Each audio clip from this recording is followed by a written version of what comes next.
संत आसाराम जी बापू गुरुकुल सूरत के अंदर होलिका दहन का कार्यक्रम हुआ।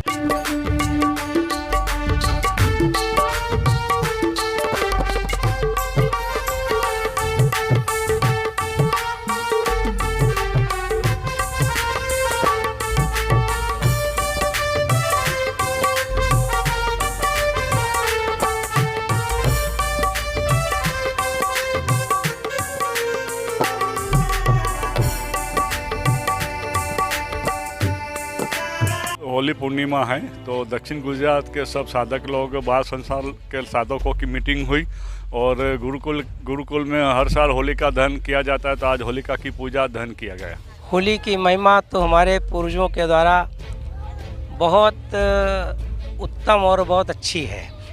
एक प्रकार से नई फसल जो हमारी तैयार होती है गेहूं की, उसमें किसान वर्ग हमारा प्रफुल्लित और उत्साहित होता है।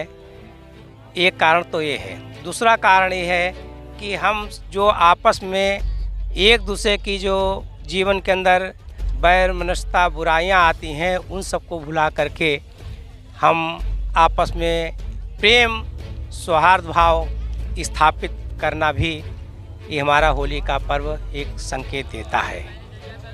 तीसरा कारण ये है कि जो हमारे अंदर असली अगर राग द्वेष जो है, मन बुद्धि चित्त अहंकार के जो हैं, एक दूसरे से जो हम द्वेष भाव रखते हैं, उन सबको भुला करके उस परमात्म तत्व को भी पाना हमारा मेन मकसद होना चाहिए। और कारण है जैसे भक्त प्रहलाद के ऊपर कितनी कठिनाइयाँ आईं, परंतु कभी डरा नहीं। हिरण्याकश्यप ने उसको किस किस प्रकार से यातनाएं दी, यातनाएं देने के बावजूद भी वो अपने सत्य के पथ पर अडिग रहा और सत्य के पथ पर अडिग होने के कारण वो सदा उसको विजय प्राप्त होती रही है। तो ये असत्य पर सत्य की विजय का होना भी एक होली पर्व का मुख्य कारण है।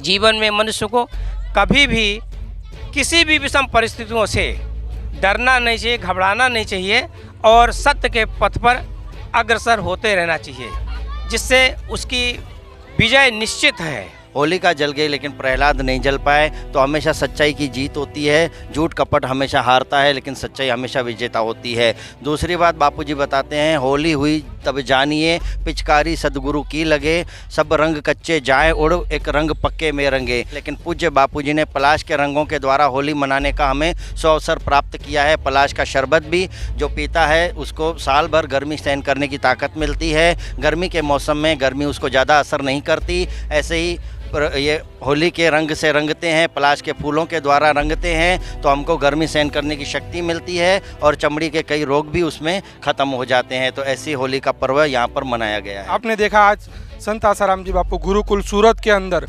होलिका दहन का कार्यक्रम हुआ। कैमरामैन अंजनी के साथ नीलेश ठक्कर, सूरत से रफ्तार न्यूज़।